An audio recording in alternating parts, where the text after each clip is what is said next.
지난주에는 예수님께서 공생애를 다 마무리하시면서 내가 세상을 이겼노라 그렇게 말씀하신 요한복음 16장 33절을 제목으로 세상을 이기는 신학을 정립했습니다. 세상을 이긴다는 게 에베소서 6장 12절에 기록한 것처럼 혈과 육의 싸움이 아니다. 육적 전쟁이 아니다 그런 말씀이에요.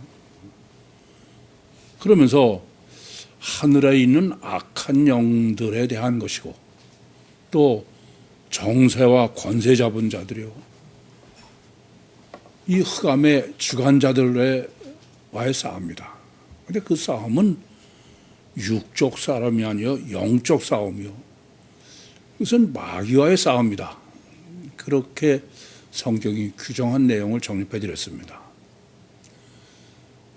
지난주에 정립해 드린 것처럼 우리가 겉으로 보기에는 예수 이름으로 귀신을 내쫓고 병을 고치고 그런 것이 마귀에게 승리하는 것으로 보이기 쉽습니다. 그러나 그것은 전혀 마귀에게 승리하는 싸움이 아닙니다. 그건 실질적으로는 오히려 마귀를 도와주는 마귀의 종의 짓이다. 그 점을 우리가 정말 바로 알아야 되겠습니다. 주님이 세상을 이겼노라고 말씀하신 것은 영적 전쟁인데 그 영적 전쟁은 다른 게 아니라 바로 마귀와의 전쟁이요. 그 마귀와의 전쟁은 단일체와의 전쟁이다. 이 점이 대단히 중요합니다. 우리는 단일체와의 전쟁이라는 사실을 바로 모르시면 실제로는 마귀를 열심히 도와주고 있으면서 마귀와의 전쟁에서 이긴 것으로 착각한다 그런 말씀입니다. 왜냐? 창세기 3장 14절에 계시한 대로 마귀는 육체를 통해서만 역사하고 육체에서만 역사를 합니다. 마귀는 육적으로 네가 하나님이 될 수 있다고 속인 거예요. 이게 단일체로 내가 위대한 인간이 된다는 얘기는 마귀의 종이 되는 것이다. 그것이 에베소서 6장 12절에 바로 정사와 권세 잡은 자요 어둠의 이 세상의 주관자다. 그와의 전쟁의 실제 내용은 마귀의 전쟁이요 단일체의 전쟁이다. 우리는 예수 피로 제삼 받고 예수의 육신의 삶을 본받아서 거룩하게 살면 그게 마치 하나님의 뜻이요 마귀에게 승리하는 것 같지만 그건 실질적으로는 마귀의 종이다. 정말 어렵습니다. 박애주를 실현하고 불쌍한 사람을 도와주고 그거 하지 말라는 얘기 아니에요. 그러나 근본을 바로 아셔야 돼요. 근본을 잘 모르시고 단일체의 인간을 위한 그러한 일은 그건 곧 마귀를 위한 것이지 절대로 하나님을 위한 구원의 일이 아니다. 이 점을 정확하게 정립하고 가지고 계셔야 됩니다. 우리는 다 단일체의 사고와 가치관을 가지고 있기 때문에 웬만해가지고서는 이런 분별을 바로 해서 정말 영적 전쟁을 할 수 있다는 게 가능한 얘기가 아니라 이 점을 명심하셔야 되겠습니다. 이렇게 주님은 내가 세상을 이겼노라 그러셨는데 바울은 고린도전서 15장 31절에서 정반대로 나는 날마다 죽노라.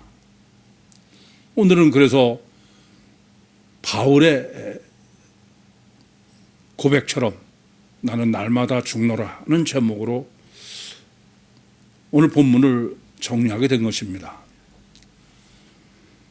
성경을 올바로 모르고 또 영적으로 정립하지 못한 사람의 입장에서는 그냥 주님은 내가 세상을 이겼다고 그러시고 또 바울은 내가 날마다 죽는다고 그러고 이 둘은 완전히 모순된 표현이지 같은 얘기로 보이질 않아요.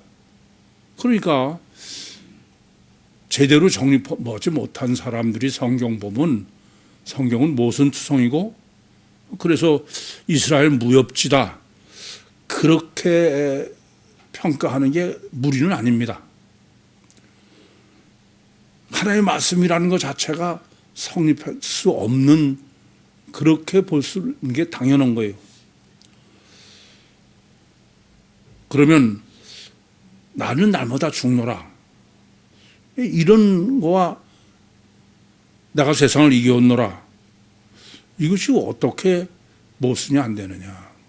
그 근본은 뭐 길게 말씀드리기 전에 분명한 거는 사람을 이중체로 보는 신학에서는 나는 날마다 죽노라가 사는 길이에요. 그리고 그것은 바로 단일체와의 전쟁이다. 단일체라는 말은 육체가 전부인 거예요. 그러니까 나는 날마다 이중체로서 나는 날마다 죽노라나 단일체와의 전쟁은 모순된 게 아니에요. 같은 말이다 그런 말씀입니다. 그래서 이 나는 날마다 죽노라 해서 계시하는 핵심대로 이 고난의 신학을 올바로 정립하지 못하면은 절대로 율신 신앙은 신앙될 수 없습니다. 다르게 말씀드리면 이중체 신학은 곧 고난의 신학이다. 이 점을 아주 깊이 깨닫고 아셔야 됩니다. 이건 이중체에 있어서의 고난은 절대 요소예요. 당연한 거죠. 이중체는 겉사람이 아니라 속사람이 주체고 겉사람은 필요악이고 벗어버려야 되는 거고 그렇기 때문에 얼른 보기에는 삼박자 구원이라는 그건 단일체의 구원론이고 실제 구원론도 아니지만 그런 거지 그건 성경적인 구원론이 아니다. 이 점을 우선 명확하게 아셔야 되겠습니다. 오늘 본문은 그래서 고난신학으로 정립해주는 이중체 신학 우선 그 목적부터 명확하게 아셔야 되겠습니다. 먼저 고난의 신학을 정립하지 않으면 본문을 올바로 해석할 수 없으니까 고난의 신학부터 정립해야만 되겠습니다. 우선 고난 신학을 정립하는 게 중요성은 아무리 강조해도 부족합니다. 왜냐하면은 욥기 5장 7절에서 기록하는 것처럼 육신을 입고 인간이 태어난 것은 아예 고난을 위해서 태어났다고 해요. 우리가 태어난 것 자체가 고난을 위해서 태어난 거다 이겁니다. 그런데 고난 신학을 바로 정립하지 않고서는 인간을 알 수 없고 복음도 알 수 없는 거죠. 먼저 아셔야 될 것은 성경의 계시는 인간은 고난은 필연이다. 없을 수 있는 게 아니다 그런 얘기예요. 이 점부터 명확히 아셔야 되겠습니다. 예수님께서도 아까 여러분이 묵도하실 때에 제가 봉독해 드린 것 같이 아무든지 나를 따라오려거든 자기를 부인하고 자기 십자가를 지고 나를 쫓아라. 십자가를 지고 주님을 쫓지 않으면 주님의 제자가 아니다. 그리스도인이 아니다 이겁니다. 그러니까 성경이 계시하는 것은 고난은 필연이지 고난이 없어도 되는 건 아니에요. 그래서 고난의 신학의 핵심은 고난은 우리는 그냥 고난 좋아하는 사람이 없으니까 그러니까 고난을 안 겪으려고 그러지만 고난은 반드시 있어야 된다. 왜냐? 고난을 겪고 나서 고난을 겪기 전과 같은 사람은 한 사람도 없습니다. 고난 겪고 나면은 성숙하든지 반대로 더 나빠지든지. 그러니까 하나님께서 우리에게 고난을 허락하시는 것은 네가 성숙하든지 아니면 버리운 자가 되든지. 저는 지금까지 살면서 신학적으로 정립하기 전에도 많은 고난을 겪은 인생들을 대보면은 아직은 명확하더라고요. 고난 겪으면서 인격적으로나 모든 면에 성숙한 사람인가 하면은 아주 더 지독한 나쁜 사람이 된 예가 확실해요. 경험적으로 고난 겪기 전과 같다 그런 사람은 본 적이 없습니다. 따라서 고난 신학을 정립하는 문제는 절대인데, 두 번째는 고난 신학을 정립할 때는 저는 고난의 3요소다 그렇게 말씀드리는데, 첫 번째는 하나님을 바로 알아야 돼요. 하나님은 이 세상 모든 것의 제일 원인이에요. 하나님이 아무 상관없이 이 땅에 벌어지는 일은 하나도 없습니다. 그래서 우리가 좋아하든 싫어하든 우리가 겪는 모든 고난은 제일 원인은 하나님이다. 이거부터 명확하게 알고 정확하게 여러분이 믿고 있어야 돼요. 그것은 욥기가 가장 잘 실적인 계시를 합니다. 욥이야 성경에 기재되는 사람 중에 고난을 겪은 대표적인 인물입니다만은 그 고난은 하나님이 허락하셔서 고난을 겪는 거지 하나님과 무관하게 겪는 경우는 없다. 그래서 제일 먼저 어떤 고난을 여러분이 겪더라도 그것은 하나님, 제일 원인이 하나님을 생각해야지, 하나님 생각하지 않는 사람은 그 사람은 그리스도인이 아니에요. 그렇기 때문에 하나님을 바로 알아야 됩니다. 두 번째는 마귀를 바로 알아야 돼요. 제일 원인은 하나님이시지만 제1차 원인은 마귀예요. 욥기에서도 보시면은 하나님이 마귀에게 허락을 하세요. 그래서 마귀가 욥을 고난의 함정으로 몰아넣는 거지, 하나님이 직접 하시거나 마귀와 상관없이 고난이 닥친 게 아니에요. 그래서 고난에 대해서는 두 번째로는 제1차 원인, 현재 내가 겪는 것의 바로 1차 원인은 마귀다. 다르게 말씀드리면 전능하신 하나님과 마귀의 합작이 내가 겪는 고난이다. 세 번째는 인간을 바로 알아야 됩니다. 궁극적으로는 결과적으로는 나한테 닥치는 거 아닙니까? 그러니까 최종적인 나타난 모든 것은 바로 내가 직접 겪은 거니까 사람을 바로 알아야 돼요. 욥기를 보시면은 욥기는 욥의 고난이 하나님과 마귀의 합작이라고는 기록하고 있지만 실제로 욥이 겪는 고난은 마귀를 알 수 있거나 그런 건 아니에요. 도적대가 몰려든다든지 광풍이 분다든지 여러 가지 사건이 벌어져요. 그래서 이 3요소를 바로 여러분들이 인지하고 있어야 고난 신학을 바로 정립할 수 있습니다. 세 번째는 이 고난의 가장 핵심이에요. 이건 대단히 중요한 문제입니다. 고난을 어떻게 해석하느냐, 고난을 어떻게 내가 능력으로 해결하느냐, 이런 모든 것의 가장 핵심의 문제인데, 그것은 단일체의 고난이냐 이중체의 고난이냐입니다. 그러니까 내가 사람을 단일체로 이해하고 단일체로 알고 있느냐 아니면 이중체로 알고 있느냐예요. 단일체 인간에게 있어서의 고난은 어떤 것이냐? 그것은 곧 심판과 저주입니다. 그래서 우리는 뭐 어떤 사람이 고난 당했다 그러면 의뢰 단일체적 가치관으로 평가를 하는 거예요. 저게 하나님한테 무슨 죄를 져서 그렇겠지, 나쁜 짓을 했겠지. 욥기 내용입니다.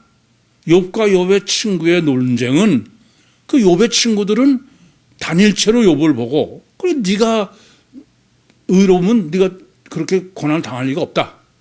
네가 죄를 졌고 그랬으니까 계속 그렇게 몰아가는 거예요. 그러니까 단일체에 있어서의 고난은 그건 하나님의 심판이에요. 하나님의 저주입니다. 그러나 이중체로 이해한 인간에서의 고난은 어떤 것이냐? 그것은 고난 자체는 구원의 길이요, 성화의 길이다. 이 점을 명확하게 아셔야 됩니다. 그러니까 이런 것을 모르고 사람을 이중체로 한다고 그러면서 우리는 워낙 단일체의 가치관으로 평생 살았기 때문에 아주 자동적으로 누가 고난만 겪으면은 속으로는 저게 그래도 무슨 죄를 졌겠지. 그런 욥의 친구들의 입장으로 해석하고 그러는 게 우리 일반적이 아닌가 그렇게 여겨져요. 그것은 근본적인 문제는 사람을 단일체로 이해하느냐 이중체로 이해하느냐 하는 문제입니다. 그러니까 이건 뭐 제가 여러분에게 단일체의 문제와 이중체의 문제, 또 주님이 내가 세상을 이겼나라는 단일체와 전쟁이다라고 말씀드려도 그것에 대해서 그렇게 심각성을 여러분들이 잘 깨닫지 못하는 것 같아요. 이건 고난의 문제에 있어서는 이건 완벽한 차이가 납니다. 사실 우리는 본능적으로 이중체의 본능의 가치관을 또 한쪽 가지고 있어요. 가장 대표적인 예가 왜 젊어서 고생은 돈을 주고도 사서 한다. 그런 말 있죠? 그게 만약에 단일체라면 그건 안 되는 얘기죠. 고생은 바로 심판과 저주니까. 그런데 젊어서 고생을 돈을 주고서 한다는 말은 그건 젊어서 고생함으로써 성숙해진다는 얘기예요. 그래서 고생이 필요하다는 얘기인데 그건 이중체 논리지 단체 논리가 아니다. 이 점을 바로 아시면은 자녀를 키울 때도 이건 전혀 틀려져요. 저는 그 놀이학교 엄마들에게도 또 뭐 여러분에게도 늘 강조해 말씀을 드린 게 애들을 키울 때 불편하게 해줘라. 너무 편하게 해주면 그건 절대 안 된다 이게요. 편하게 해주는 거는 애를 단일체로 보니까 그래. 그러니까 뭐 부족하면 얼른 해줘야 되고 뭐 하면 들어줘야 되고 안 하면 잔소리해야 되고 그게 단일체로 이렇게 불편 없이 잘 키워놓으면 세월호에서 죽는 꼴이 되는 거예요. 불편해야 사람은 아니면 사람이 설계를 해요. 그래야 생각을 해요. 주체인 속 사람이 활동을 한다 그런 말씀입니다. 이 점을 아주 명심하셔야 됩니다. 애들도 그렇지 않습니까? 아주 감기라도 독하게 걸리면은 애들이 그러고 나면 성숙하는 거야. 그게 저는 뭐 손주나 이런 애들이 그냥 열이 뭐 양 39도고 뭐 짤짤 그러면은 좀 하나님 감사합니다. 전에가 전혀 틀려요. 아유 또 우리 애들을 성숙하게 하시는군요. 인간을 단일체로 보느냐 이중체로 보느냐는 것은 모든 게 전혀 틀려지는 겁니다. 사측생이라는 게 어떤 겁니까? 단일체는 사측생이라는 건 없어요. 다 사측생이 어디 있어? 죽으면 죽으면 끝나는 거지. 사측생이라는 것은 이중체 논리예요. 육이 죽어야 영이 산다. 이게 제가 그 애들을 불편하게 하라는 거는 지금 애들보다 지금 애기들의 엄마들 세대는 지금 애들보다 원칙적으로 보면 상당히 불편하게 컸어야 돼. 근데 너무 불편하게 안 컸어. 편하게 컸어. 아예 생각도 없고 정말 답답하고 어떻게 해야 되냐 그럴 거야. 그럴 정도야. 사람은 고난을 당해야 생각하는 거예요. 오죽하면 제가 생명의 지장 없고도 놔둬라. 제발. 그렇게 그냥 눈앞에 콩알 때문에 애를 그렇게 키우면 안 되다. 교육은 100년 대계라고 그러는데 그것은 이렇게 단일체로 인간을 이해하느냐 이중체로 인간을 이해하는 것은 모든 게 달라져요. 모든 게 달라집니다. 이런 고난의 신학을 전제로 그러고 이제 본문을 정립하도록 하겠습니다. 항상 드린 말씀대로 첫 단추가 가장 중요해요. 이 지금 본문의 원문상의 첫 단추는 호라오데입니다. 호라오라는 것은 보긴 보는데 영적으로 본다 그런 의미고 데라는 것은 접속사래요. 그러니까 앞단락의 영적 관점으로 을 전제로 해라. 그런 것이 지금 첫 단추의 조건입니다. 그럼 앞단락이 어떤 것이었습니까? 16절에서 18절은 바울이 귀신 들린 여종한테서 귀신을 내쫓아낸 거예요. 근데 왜 내쫓았냐면은 그 귀신 들린 여종이 바울은 지극히 높으신 하나님의 종이다. 아니 그거 알아줘야 되는 거예요. 그래야 말씀을 들을 거 아닙니까? 예수를 보고도 하나님의 아들이다. 그걸 알아야죠. 베드로의 고백처럼. 그리고 또 바울의 사역이 구원의 길을 전하는 것이다. 그야말로 진리를 실제적 사실을 말한 거예요. 그런데 바울이 그 소리로 괴로워한다고 그랬어요. 그것부터 바로 정립해야 된다 그랬습니다. 이거 자체가 단일체냐 이중체 신학이 정립되지 않은 사람은 그거 자체를 전혀 해석을 할 수가 없습니다. 아니 바울이 지극히 높으신 하나님의 종이고 또 바울의 사역이 구원의 길을 알리는 게 그걸 사실대로 얘기한 겁니다. 그런데 바울이 괴로워서 귀신을 내쫓은 거예요. 왜 그래요? 단일체예요. 그 소리를 듣고 다른 사람이 보는 바울은 바울 자신이 위대한 거야. 제 표현대로는 금송아지예요.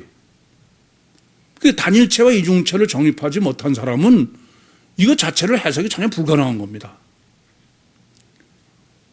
단일체로 위대한 금송아지다.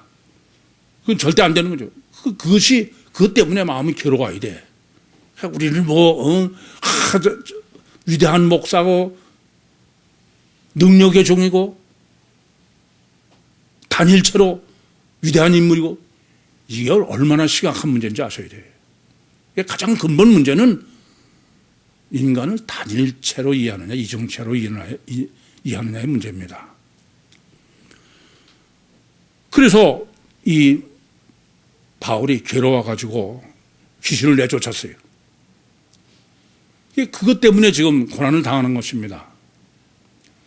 하나 더 아셔야 될 것은 지금 본문부터 19절부터 34절까지는 16절에서 18절의 실제를 맞춤형으로 분해한 거예요. 16절 18절까지를. 16절 18절이 절대 문제고 그것을 지금 실제적으로 분해해 놓은 게 본문과 34절까지다. 그러니까 이렇게 먼저 보시고선 본문을 해석하셔야 바로 해석할 수 있는데 또 하나는 성경 해석하실 때 첫 단추의 강조법 못지않게 모순 강조법이라고 했습니다. 성경이 뻔한 모순을 계시하는 거예요. 그것은 강조법이다 그랬습니다. 그래서 창세기 2장 18절에도 독처하는 것이 좋지 못하다. 또 창세기 17장 9절부터 14절에도 무할례를 전제한 거다. 이런 말씀을 정리해 드렸습니다. 그리고 이제 오늘 본문을 보시면은 본문이 우선 여러분이 모순이 보이시냐는 거야. 여쭤보겠습니다. 지금 여종이 몇 명이에요? 한 명이에요? 여러 명이에요? 귀신 들린 점치는 여종이 한 명이에요. 그죠? 근데 주인은 여럿이에요. 지금 보시는 것처럼 종의 주인들입니다. 말이 됩니까? 아니, 여종 하나인데 주인이 어떻게 여럿이야? 이건 16절에도 주인들로 되어 있습니다. 번역상도. 이거부터 강조법으로 볼 수 있어야 돼. 말도 안 되는데 그냥 주인의 종들이 그러니까. 앞에서도 이미 정리해 드린 대로 지금 그 본문이 영적인 마귀의 신학을 정립하기 위해서 해주기 위해서 앞단락에서는 그 점하는 귀신이라고 번역된 게 푸던 푸뉴마다 그랬어요. 영, 악한 영이지 귀신이 아니다 그랬어요. 본문에서는 이렇게 단수로 써야 되는 걸 복수로 쓴 거예요. 그건 무슨 의미냐면은 성령은 복수의 단수예요. 율신입니다. 마귀는 복수다 이거예요. 지난주에도 마귀는 군대로 복수를 했다 그랬어요. 그래서 지금 그 관원들도 복수고 상관들도 복수예요. 뭐 상관이 무슨 귀신의 증거 하나 들어오는데 많은 상관들이 몰려 들어가지고선 뭐 그러겠습니까? 그러니까 복수 강조법이다. 그거는 바로 다름이 아니고 마귀의 영적 신학을 계시하는 게 본문이다. 그런 거지 육이 아니다. 그러니까 본문은 육으로 실제적으로 계시된 것을 영적이요 마귀적으로 봐라. 그런 의도죠. 그래서 조금 전에도 말씀드린 것처럼 16절부터 18절의 영적 사실을 본문은 육적, 실제적으로 분해하는 거예요. 34절까지는. 그렇게 보셔야 되겠다 그랬습니다. 이제 그러시고선 바울 고난을 이제 정리해야 됩니다. 바울을 기껏 귀신 내쫓았는데 왜 하나님, 아까도 제일 원인을 생각해야 된다고 그랬는데 왜 하나님께서 바울에게 고난이 있도록 하셨느냐? 그게 문제가 되는 거죠. 우선은 앞에서 정립해 드린 것처럼 마귀는 성령의 동역자다. 또 마귀는 성령의 예비자다. 그 점을 아셔야 됩니다. 그러니까 우선은 다음 14절까지 보시면 알지만 성령이 역사를 하세요. 그렇죠? 성령 역사할 걸 미리 아니까 마귀가 예비하는 거예요. 그래서 의뢰 마귀가 역사를 하면 성령이 역사하실 것을 예비하는구나. 마찬가지로 욥도 고난 당하면 한 단계 업그레이드구나. 그걸 봐야 돼요. 그냥 욥 고난만 보면 안 되는 겁니다. 또 하나는 성령과 동역이다 그랬어요. 이게 지금 25절부터 34절은 성령의 역사죠. 이제 그렇게 보시면은 첫 번째는 그러면 왜 하나님께서 이렇게 귀신을 내쫓은 것을 이게 바울에게 육적인 고난을 허락하셨냐는 거예요. 그게 제일 첫 번째는 이 바울의 심령의 문제예요. 바울은 막무가내, 제가 막무가내를 말씀드리면 알겠죠? 하나님이 뭐라 해서 막무가내야. 육이 절대인 사람이다. 이게. 그래서 고난을 당하는 거예요. 그래서 제가 영성 세미나를 인도하면서도 여러분들이 고난을 당하면 제일 먼저 뭘 생각하냐면은 내가 육적으로 고착이 돼 있구나. 그걸 깨셔야 되기 때문에 바울은 이 고난이 아니고는 그게 깨지지 않는다. 이게. 육적 고난 당하면 그거는 하나님이 버리지 않으시는, 버리면 내버려둬. 근데 하나님이 버리지 않으시면 그건 얻어 터져야 돼. 깨져야 돼요. 고난이 필연적으로 오게 돼 있어요. 그러니까 고난이 안 오는 게 좋은 게 아니야. 하나님은 포기하시면 그런 사람한테 고난 안 줘. 그래서 이스라엘이 출애굽을 하고선 왜 이렇게 고난을 당하냐. 그것도 올바로 정립을 해야 됩니다. 두 번째는 지금 바울이 심령의 고통을 느꼈어요. 지금 바울을 우상처럼 위대한 단일체로 그 고통을 실제로 보인 거예요. 매 맞고 감옥에 들어가 있는 것으로. 심령, 영적 상태를 실제로 보이도록 계시하고 있는 게 분해해 놓은 게 본문이다. 그러고서 이제 더 생각하셔야 될 것은 지금 본문은 이미 조금 전에도 말씀드렸지만은 단일체냐 이중체냐의 문제입니다. 단일체의 고난이냐 이중체냐의 고난이에요. 그래서 본문은 지금 단일체와 이중체의 대비론으로 정립하는 단일체 신학과 이중체 신학이다. 그것을 로마 사람과 그 유대인으로 대별시키는 거예요. 로마 사람은 무슨 의미예요? 단일체의 가치관을 가지고 있는 사람이고, 유대인은 이중체의 가치관을 갖고 있는 사람이다. 그런 의미가 됩니다. 이 둘을 대조시키는 거예요.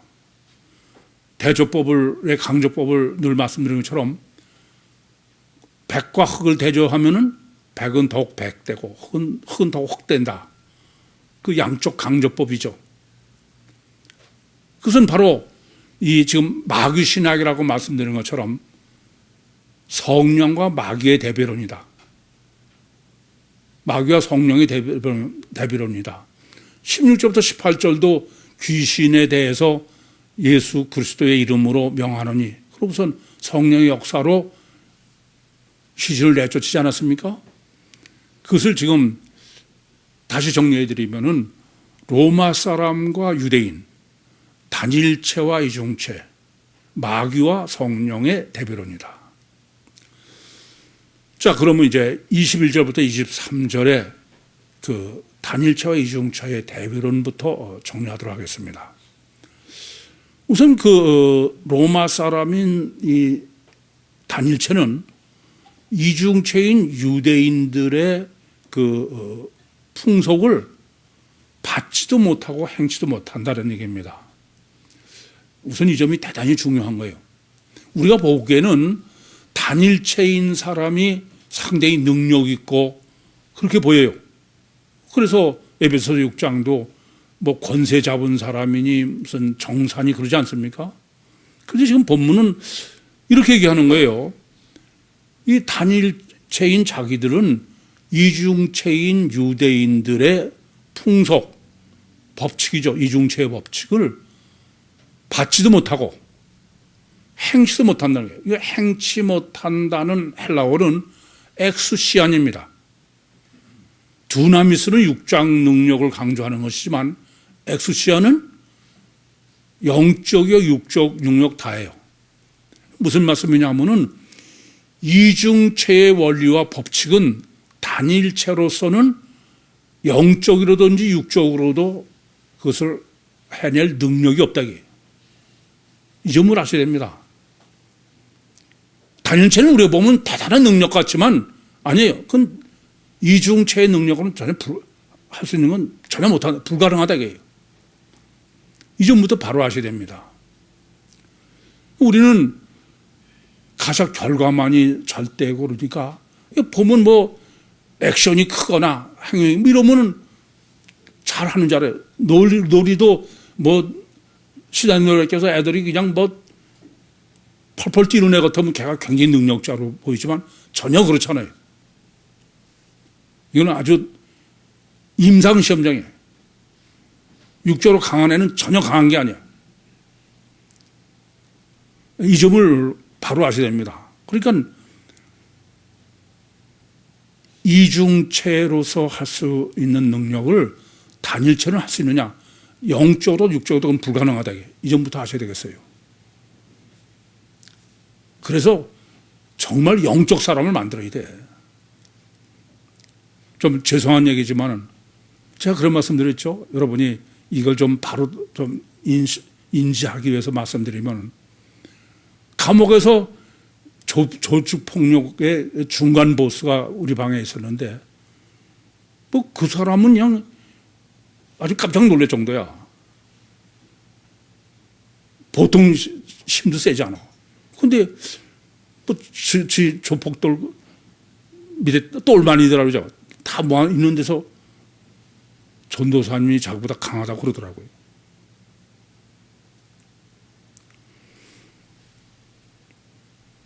그러면서 지금 본문이 실제로 정립해 주는 것은 단일체와 이중체를 아주 기가 막혀요. 뭐냐면은 할례 신학을 본문은 할례 신학을 정립해 주는 거예요. 할례는 어떤 게 할례입니까? 창세기 19장 7절부터 17장 9절부터 14절에 겉에 양피를 베는 거예요. 근데 원래는 베기 전에 이중체죠. 이중체 중에 겉에 양피를 베면은 주체인 속이 주체다, 그런 얘기죠. 그걸 본문은 너무 놀라울 정도로 어떻게 정립해 주냐. 이 바울의 옷을 찢는다는 거예요. 양피를 벤 거죠. 왜 이렇게 제가 해석하느냐. 이 찢는다고 번역된 단어는 뭐 이건 천상 강의 시간밖에 할 수가 없는데, 이것은 그 스프리조라는 단어가 일반적이에요. 그런데 전혀 이 찢는다는 단어는 본문밖에 없어. 다른 데 쓰인 데가 없어요. 이거 보통 강조법이 아니에요. 그러니까 이건 그냥 일반적인 찢는 게 아니죠. 할례의 그 양피 할례예요. 그리고 그러면 지금 주체는 뭐예요? 겉에 옷을 찢고 속에 바울이죠. 영의 실체예요. 이렇게 먼저 본문은 완전히 성경의 이중체의 할례 신학을 전제로 한 거예요. 그러니까 원래는 겉에 육이 죽으면 영이 사는 거예요. 부활하는 거예요. 그렇지 않습니까? 그게 할례. 그래서 8일 할례를 하라고 그러는 거 아니에요? 그런데 본문은 이렇게 할례 신학을 정립해 주고, 뭐가 문제냐면 단일체 할례 신학, 단일체의 할례 신학으로 지금 문제를 정리해 주고 있는 것입니다. 조금 전에도 말씀드렸지만 옷을 찢었다는 거예요. 그건 양피를 뱉다고 합니다. 제 표현대로는 겉사람인 뱁새, 육체 우선을 빈 거예요. 죽은 거예요. 그리고 그럼 이제 주체는 뭐예요? 속이죠.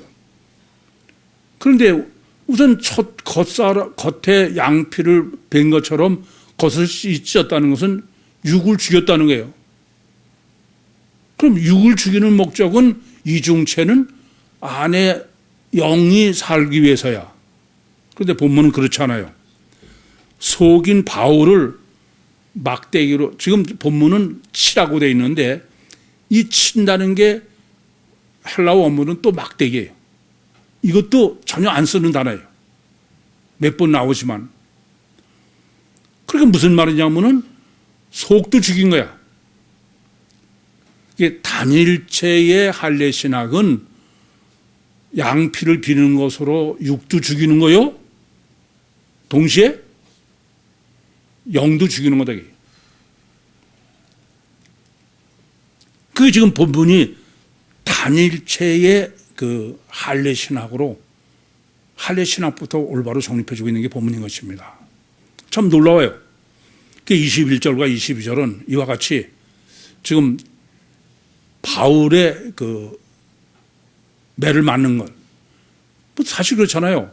뭐 여러 번 드린 말씀대로 이게 그냥 이런 목적이 아니면은 옷을 찢고선 때렸다. 그거 뭐하러 써? 그거 쓸 필요 하나도 없어요. 아니 성경에 뭐 그런 것까지 다 씁니까? 근데 그 옷을 찢고서는 원문들은 막대기로 때렸다는 건데, 그 찢는 것이 특별한 이유 때문이다. 그렇거느라고 찢는다는 단어를 엉뚱한 단어 쓴 거예요. 그러니까 항상 성경을 여러분이 해석할 때는 이게 꼭 써야 되나? 그걸 생각하셔야 돼. 그렇지 않고 그냥 뭐 하나님의 말씀입니까? 그러면서 맹신맹종하는 건 그건 전혀 성경을 하나님의 말씀으로 보고 해석하는 게 아니다. 그런데 이중체 신학의 이중체 신학을 왜 정립 못하느냐? 이중체는 너무 사실은 어떤 면에서 뻔해요. 성육신하신 신인 메시아도 뭐 어떻게 봐도 이중체적인 단일체가 아닌데, 근데 왜 이중체 신학을 정립하지 못하냐 하면은 육체 우선 신학을 정립하지 못해서 그래요. 그래서 제가 여러 번 드린 말씀이에요. 참 하나님께서 제게 육체 우선의 신학을 정립하지 못했으면은 저는 목사는 고사하고 예수도 전 못 믿을 사람이야. 그런데 제가 지금 본문을 정립하면서 제가 어떻게 하나님께서 저한테 육체 우선의 신학을 정립하도록 역사하셨을까? 그거 생각해 보니까 깜짝 놀라겠더라고요. 뭐 제 개인적 말씀드려서 죄송합니다만은 저는 아예 암기 과목은 전 아예 처음부터 안 알아듣는 사람이야. 그러니까 전 외우는 건 딱지색이에요. 그러니까 뭐 여러분도 이름도 저는 거의 다 몰라. 그런데 제가 날탱이 때 지난번에도 말씀드린 갈라디아서와 빌립보서가 너무 저한테 은혜가 돼가지고 그걸 암송한 거야. 외운 겁니다. 나중에 또 그걸 회개해가지고 다 잊어버리라고 고생을 했습니다만은, 그런데 하나님이 그걸 외도록 설정하신 거예요. 제가 놀란 게. 왜 그러냐면 제가 그 갈라디아서를 암송하면서 제가 늘 걸리는 게 있었어. 그게 뭐냐면은 갈라디아서 5장 17절입니다. 육체의 소욕은 성령을 거스리고 성령의 소욕은 육체를 거스리라니 이 둘이 대적함으로 너의 원하는 것을 하지 못하게 하라 하심이라. 이해가 안 되는 거예요. 아니 성령은 창조주고 육체는 피조물인데 육체의 소욕을 성령이 거스리고 성령의 소욕을 육체를 거스려서 성령이 할 수 있는 걸 못하게 한다. 이게 말이 되나? 지금은 정립했으니까 그렇지 암송 오느라고 허구한 날 끊고 가는 거예요. 참 이중체의 핵심인 육체 우선은 바로 갈라디아서 5장 17절 때문에 그랬어요. 그래서 그렇게 고민하고선 갈라디아서 5장 17절을 고민하다 하니까 창세기 32장 24절 25절이 계시라고 보인 거예요. 아니 전능하실 하나님이 야곱하고 씨름해서 지셨다, 불가능하다 이게요. 이 갈라디아서 5장 17절에 고민을 몇 년씩 수년 그렇게 하지 않으니까 결국 그것도 보이고 깨달은 것 같아요. 하나님은 인격적 관계를 설정해 놓으시면 그게 불가능하다. 그런 신앙이 그것이 이해가 되지 않았으면 육체 우선은 절대 불가능해요. 그러니까 이제 요한복음 8장 44절에 마귀는 비인격적 관계다라는 걸 정립하게 된 거고, 그래서 생각해보니까 그러고 나니까 하나님이 88년도에 영의 실체를 계시해 준 거예요. 그러니까 이렇게 하나님의 속성, 마귀의 속성, 영의 실체까지를 하고도 그게 실제로 육체 우선을 정립한 것은 감옥 3년에서예요. 그 인상적으로 정말 육체 우선이구나. 조금 전에도 제가 감옥에서의 그 조폭 말씀을 드린 거예요. 옥 3년이 저에게는 육체 우선의 이중체 신학 정립에 아주 결정적인, 그래서 복음서 신학을 정립하게 된 겁니다. 이제 여기까지를 육체 우선을 여러분들이 어떻게 해야 이게 신학적으로 가능하냐를 정립하면은 이제 23절을 바로 해석할 수 있어요. 23절은 지금 간수한테 분부했다는 거예요. 분부했다고 번역된 헬라어가 파라 앙겔로스입니다. 앙겔리온이에요. 앙겔은 천사의 영적으로 했다는 얘기지 그냥 분부했다, 말했다, 명령했다가 아닙니다. 그러니까 지금 분부한 것 자체가 영적이다는 얘기예요. 두 번째는 든든히 지키라고. 든든히 지킨다는데 그 든든이라는 말이 스프리조입니다. 우쿠가 아니에요. 아노모스 신학이 정립되지 않으면 불가능한 거죠. 그러니까 지키되 무섭게 지키는 거예요? 영적으로 지키는 거예요. 그래서 옥은 육이죠. 육 속에 바울이 들어가 있는 거예요. 영이 육체 우선 속에. 그런데 든든히 지키는 거예요. 육체 우선이지 뭐 꼼짝 못하게 그냥. 그래서 육체 우선이 욱 속에 든든하게 갇혀 있는 거예요. 그 속에 영의 실제를 바울로. 그래서 본문은 지금 바울을 감옥에 투옥시켜 감옥에 갇히는 것의 목적은 뭐예요? 육체 우선 이중체, 육체 우선의 신학을 정립하는 거예요. 전 아까도 갈라디아 17장부터 5장 17절부터 말씀드렸지만 본문을 또 한 번 보면서 너무 놀랐어. 왜냐하면 육체 우선 신학 정립이라는 게 거의 불가능해요. 그건. 참 하나님께서 저한테 은혜를 해주셨지만 그걸 보증으로 본문이 확인해 주신다는데 참 놀랐습니다. 그런데 이제 또 문제가 생겨. 뭐가 문제가 생기냐면은 지금 23절과 24절은 두 절을 다 써야 됩니까?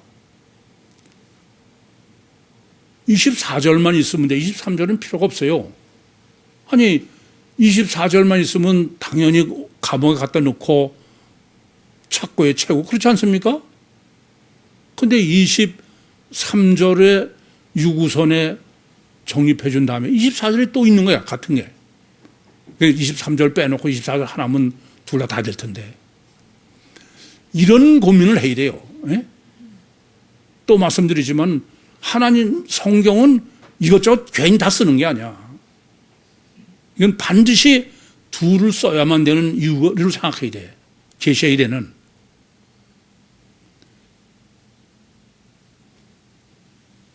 참 놀라워요.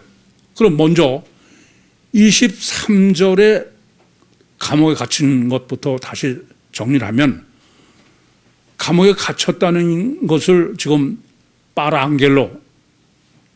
근데 그게 뭐냐 하면은 지키되 든든히 지킨다. 영적으로 지킨다. 조금 전에 정리해 드렸죠. 그러니까 그 23절의 투옥은 육체 우선의 이중체를 실제를 지금 계시한 거죠. 아시겠죠? 그러니까 그건 뭐냐 하면은 옥석에 바울이 있는 거예요. 감옥 속에. 그건 육체 우선 속에 주체인 영이 들어있는 것의 실제예요. 그러니까 23절은 뭐예요? 육체 우선 이중체의 주체는 영이다. 그걸 실제로 분해한 거예요. 그럼 24절에 이제 감옥입니다. 근데 24절에는 명을 받았다는 거예요. 여전히 람바노 파라앙겔로입니다. 여전히 파라한 거예요. 또 영적이다 이게. 그런데 문제는 깊은 감옥에, 그냥 감옥이 아니야. 깊은. 그러니까 23절은 그냥 감옥에 가뒀는데 깊다는 걸 강조하는 거예요. 왜 그럴까요? 육체 우선 속에 감옥입니다. 그 속에 지금 바울의 심령이 들어있는 거죠. 근데 그 심령 속이라는 게 또 무슨 말인지 이해됩니까? 이것은 마귀의 임마누엘이야. 지난주에도 말씀드렸지만은 아카다르토스 귀신, 마귀, 더러운 귀신이라는 것은 뭐와 대비되는 얘기라고요? 원죄로 임마누엘 하는 마귀와 대비되는 거죠. 그렇다고 해서 심령 속에 들어있는 마귀가 깨끗하다는 얘기는 아니야.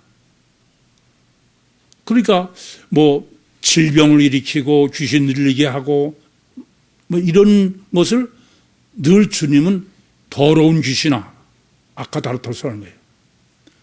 그것은 바로 심령 속에 들어있는 마귀와 구별하는 거다 그랬습니다.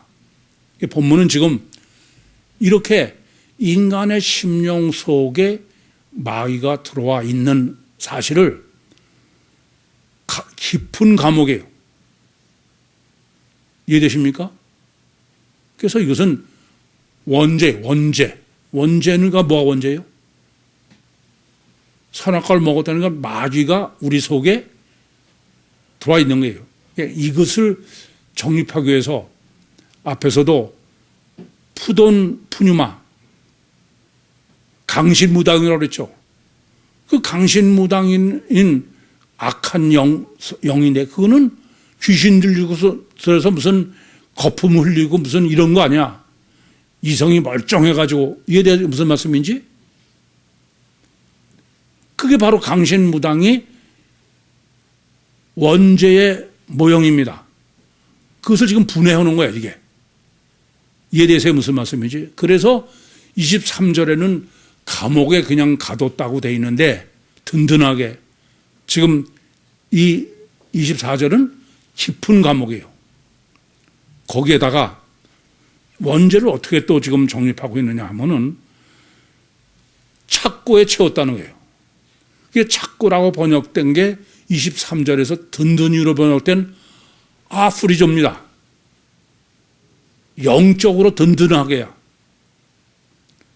그러니까 이렇게 들어온 마귀는 나가는 게 아니야. 무슨 말씀인지 이해됩니까?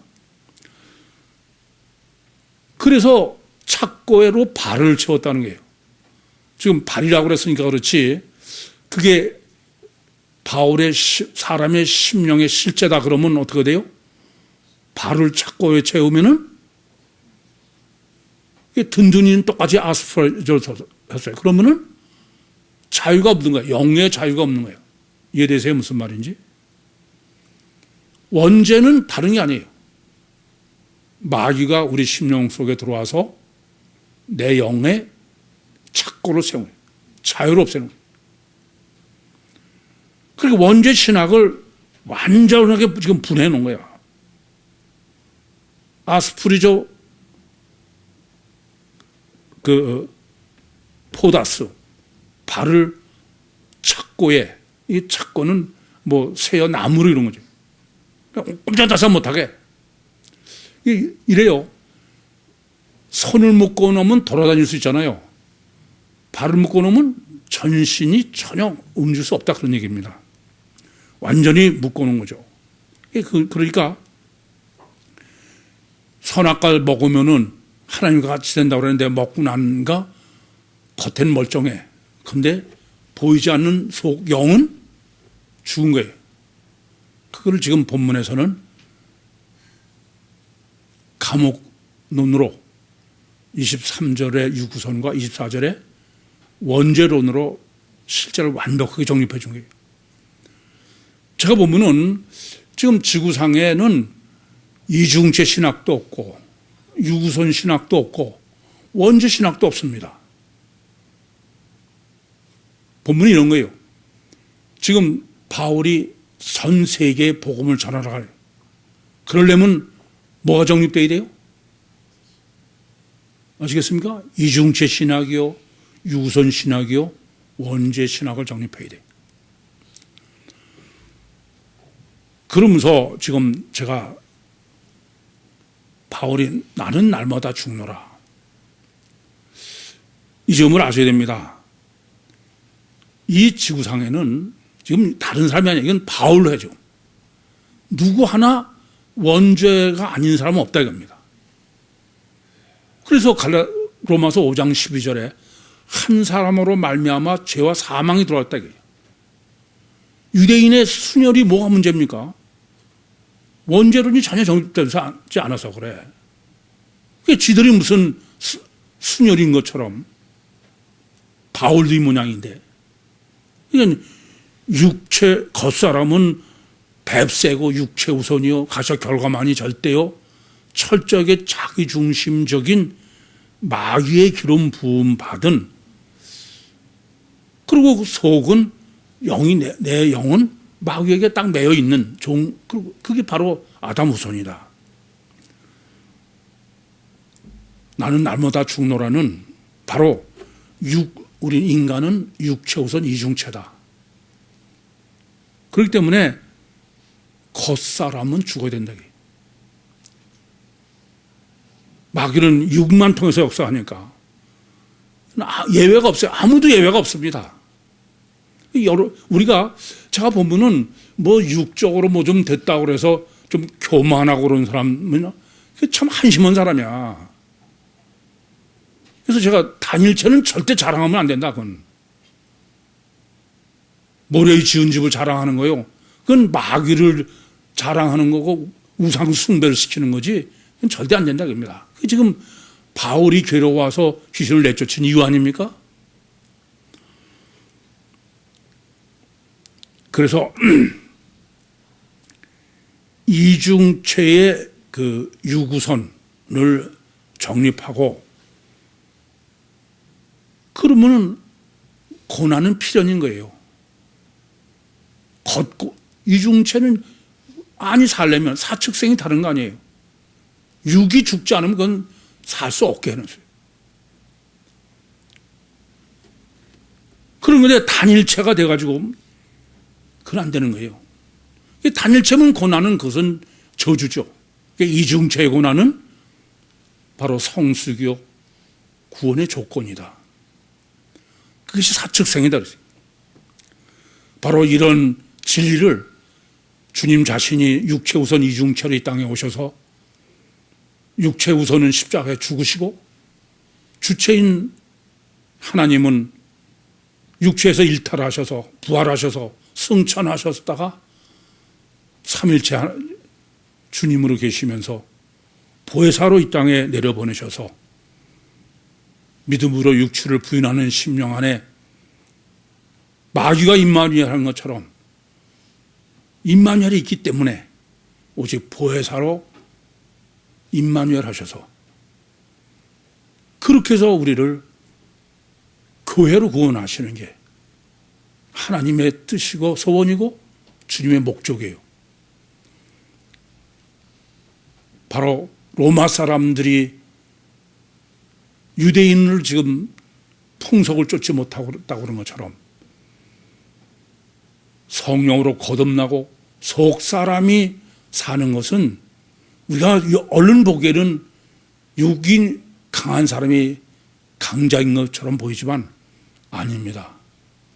참 능력, 엑수시아는 오직 성령이 내 안에서 나의 주인이 되셨을 때 영과 육이 세상에 감당할 수 없는 사람입니다. 종말 때에 세상에 감당할 수 없는 휴거의 교회로 우리를 축복하시기 위해서 선택하셨음을 믿습니다. 그래서 성령으로 거듭나셔서 주님 오실 때 공중에서 주님을 영접하는 종말 때 선택받은 그 모든 식구들이 다 구원의 교회가 되시기를 간절히 소원합니다. 기도하시겠습니다. 살아계신 아버지 하나님, 은혜와 사랑을 감사합니다. 여기까지 말씀하시고 여기까지 역사하시고 여기까지 인도하신 주님, 하오나 육체 우선 감옥 안에 마귀의 착고에 매여 있는 저희들을 불쌍히 여겨주셔서 더욱더 특별하신 능력과 은혜로 함께해 주셔서 바울처럼 육에서 승리하고 마귀에게 승리해서 주님을 공중에서 영접하는 모든 구유 식구들이 되게 축복해 주시옵소서. 예수님의 이름으로 기도하옵나이다. 아멘.